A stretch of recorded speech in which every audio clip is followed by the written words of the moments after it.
This is Gary from Pickleball Travel. We are the travel agency for pickleball players. And today we have Joseph from the Aegean Tennis Center. What do you got going on with the pickleball here? We have a lot of American tourists, thankfully, on the island. Last year, I decided to reach out to the biggest operators, yourself included, in the States. We're getting so many American tourists coming in, and they're all asking for pickleball. If you can come to a Greek island and have dedicated courts, the highest end courts possible, I think it's a no-brainer, right? From horseback riding to kite surfing, we're very famous for kite surfing. Of course, we have all of the water sports. Where you were, Kolumbithris, is and I don't think it's like a UNESCO heritage site or anything like that, but it's an area of natural beauty. The rocks are unique to just Paros in the whole of the Greek islands. It's a really special place. The energy there is amazing. Yeah, it's really good. And that's the good thing about Paros. It's a small place, but it's big enough to be varied, you know? You have super privé beaches, then you have very natural rustic beaches, and then you have beaches which are secluded. You have umbrellas if you want, like whatever you want to do, you have it here. They will rent maybe a villa, maybe a big, a selection of houses, 2-bedroom, 3-bedroom, 4-bedroom, around a swimming pool. We have plenty of those next to the beach. They will be then picked up. They will come to the tennis club. They will play 1 hour, 2 hours, 3 hours, whatever they wish.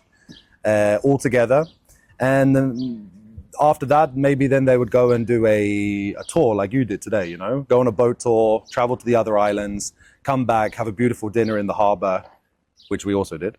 I think the biggest thing that we can offer here, because we are an established club, we're a tennis club, we have kids academies, we have all of these things, that we're part of the community. So these people are going to meet people from the island, from Greece. They're going to maybe even go to their houses, who knows, do wine tasting, go out for meals, meet new people. It was like so many people. When you talk to any expat that's living on this island, they have the same story. It doesn't matter where they came from. But personally, me, I was in the Middle East before. I was in Dubai, and I came on holiday with a dear friend of mine, and she was like, Joe, you're burnt out. Let's go to Greece. I'd never been to Greece, coming from England. And we went to the typical route. We went to Mykonos, because that's what you know. We spend a week, we party, and then we come to Paros. Meant to come for a week, stay for 2 weeks, stay for 3 weeks, stay for 4 weeks. I think you've experienced this. I mean, the people are super friendly. Oh, yeah. Right? Like, the service is unbelievable. Yeah. But imagine that, not service, but like just friendships and really intimate, your kids growing up together. It's kind of like old town, old school, I guess America, old school England, community-driven place. Fantastic meal of all these plates coming out, and then we're all done, and the dessert comes out. It's like this cake and ice cream, and I said we didn't order it. Yeah. And Joe's like, everybody gets dessert. If you get a drink, you get dessert. Is there things that maybe people don't understand about Greece that they would really love that maybe they don't know about? Well, of course, I think it's really important to understand like the seasons, to understand when is the best time to come, because most of Europe has their holidays in August. So Portugal, Spain, Greece, right. Even the Central European, Luxembourg or wherever, they have that holiday. So there's a mad rush in August. So of course then it's not cheap to be here, For me, definitely sort of like the busiest months, like August or like half of July up till the end of August, that's a challenging time to come to Greece for sure. But that would be the same throughout the Mediterranean, like throughout. So that's also the great thing about doing our tours, is that we want to invite our clients. We want them to come in, May, June, the shoulder seasons, and then September, October. So you get the benefit of everything: much cheaper accommodation, fresher food, better weather. It's kind of win-win, So I think that's a really important thing to know about Greece. I think we spoke about this last time, just about how, if you want to know how the locals do, like come and join a pickleball club, or come and join a paddle club, or a tennis club, or a horse riding club. Like go and meet the locals and see like, how do I navigate this space? Because if you just go on TripAdvisor and go to the top one, you're probably it's gonna cost you a lot of money, probably, right? A lot of hassle and a lot of money. Yeah, it's so cool to be able to go to these places and meet the locals like yourself that can give advice about hiking that maybe isn't on 100%, All Trails app or something. But I mean, that's the benefit of you. You've done the work now. Now you're a local.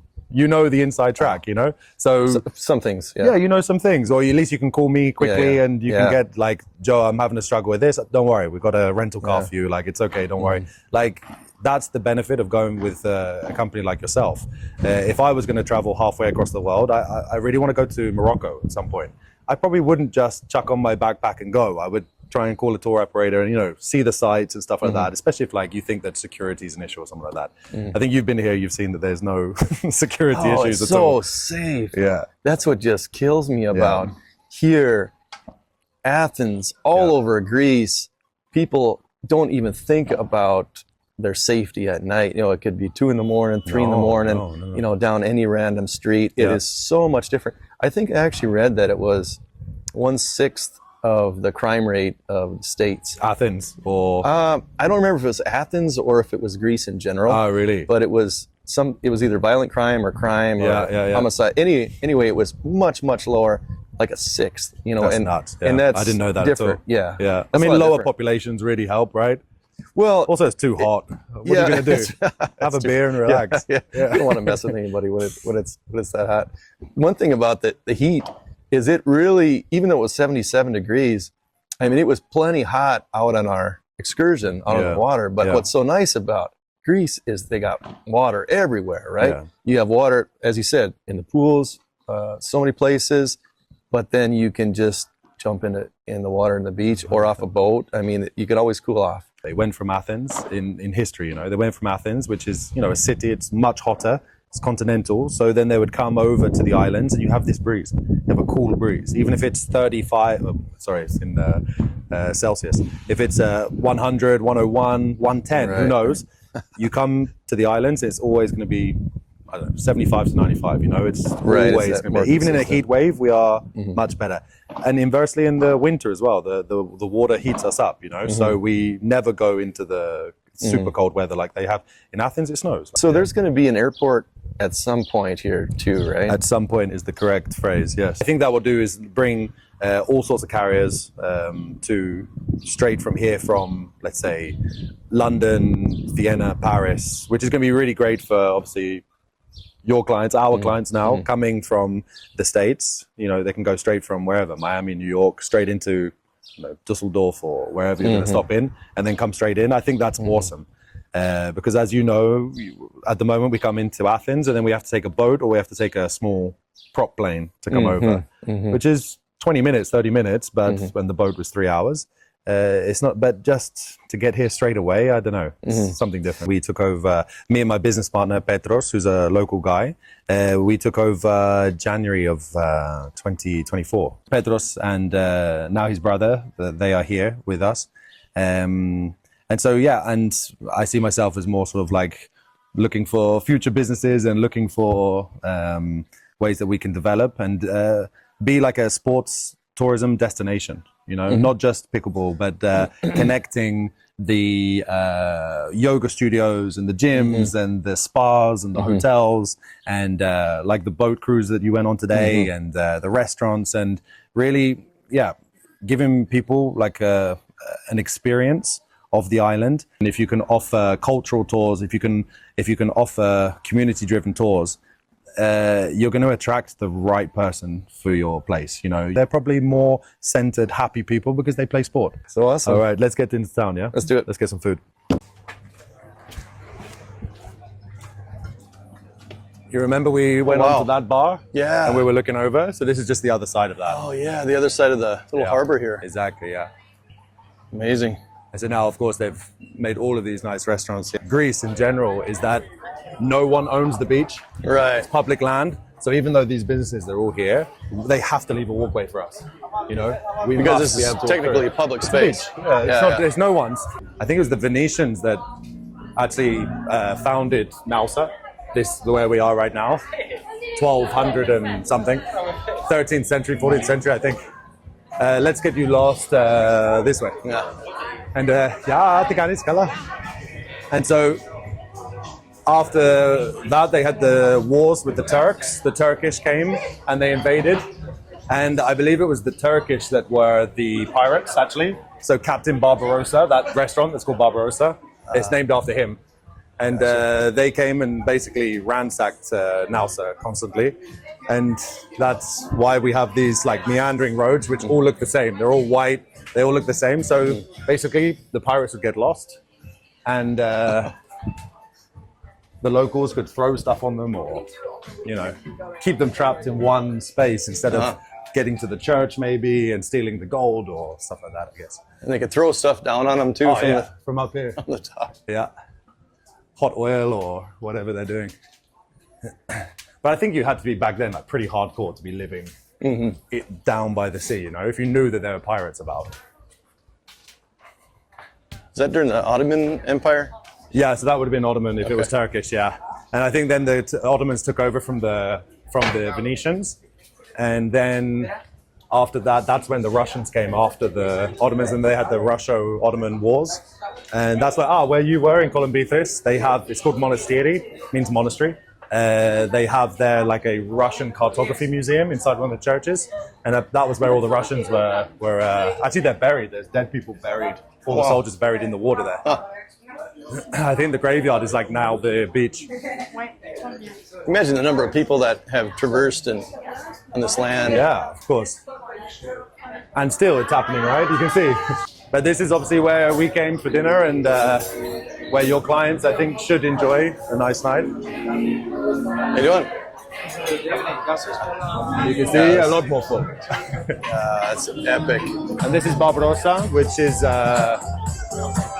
definitely one of the higher end restaurants that's on the island. Definitely a good place for like last day of the pickleball trip. Have a big party, because in the summer this really is a big party. You get a better view of the castle. Imagine the pirates coming in. Yeah, like what? And the traditional old boats. Yeah, 800 years ago. So this place is really popular, of course, in Easter, right? The Easter celebrations.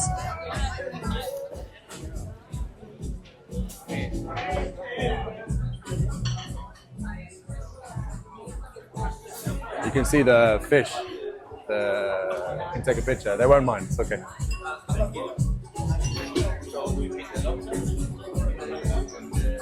I guess in the Caribbean you call it like a red snapper, or Cubera snapper, but it's actually a completely different family, I think. But we call it red snapper, but it's not at all. It's only found here.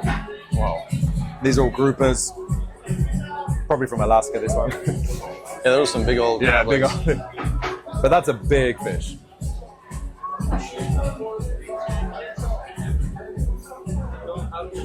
The smells that are around, all the different smells. It's just fun to. I think most of that barbecue-y smell you're smelling is that grilled like octopus and the sardines and stuff like that. It's the fatty fish skin, Gotcha. It's awesome. This is where you can also take cruises from. So you can go from Naousa to Columbithis, where you were, which is all those lights over there. So I think it's like... That's Columbithis over there? Yeah. Oh, really? This is the Gulf of Naousa. It just like goes all the way around that way, like a horseshoe. And so my resort is...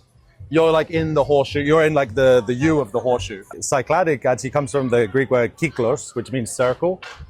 Okay, so... And look, I'm an English guy talking here, right? It's just what hopefully what I've remembered. But kyklos... It's the islands that are sort of in a circle. You see like Paros is in the middle, and then you've got this like circle of islands. Oh, I got you. Okay. And so it's more like the area. So the Kyklades or the Cyclades is an area within Greece. So you have the Peloponnese, you have Attica, you have all these things, and we're in you could say Northern Aegean, or you could say that we're in the Cyclades. Yeah. I see. So when referring to Santorini, it just means she's one of the Cycladic islands, you would say, yeah. She's within our like municipality, I guess. Okay. So when they say it's a Cycladic architecture accommodation, okay, yeah, I got you. It's under the style of the Cyclades. So of course it's like typically smaller windows, smaller doors. They white, the blue roof, and by law you must actually also have like blue windows, but.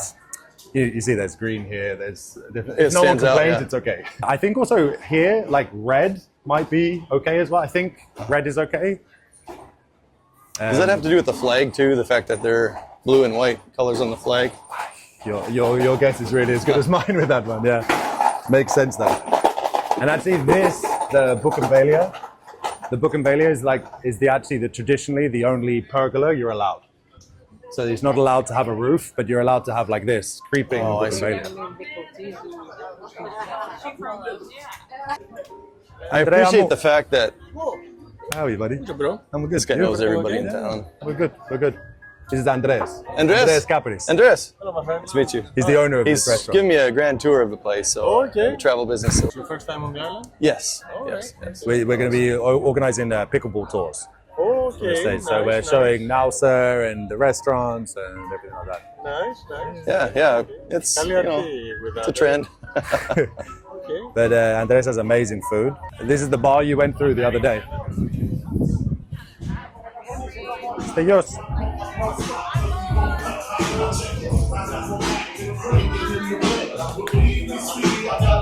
Oggi ti canzile.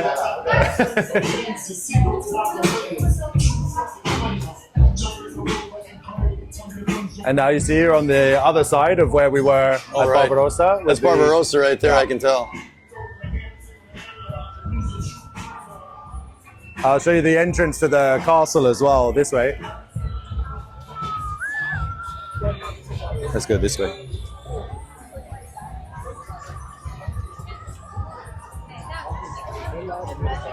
So really, this in Naousa, this is where like the nightlife would be. The bar's behind me, and then you can see now that they're starting to celebrate. There's a wedding party over there.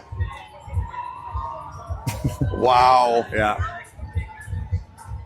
So Cool. each restaurant has sort of like, you know, it's DJ and stuff like that, and it's a mini party, and then you go to party over here. This will fill up until 5, 6, 7 in the morning. I don't know. You want to see if we can get a table inside these guys here? Fantastic.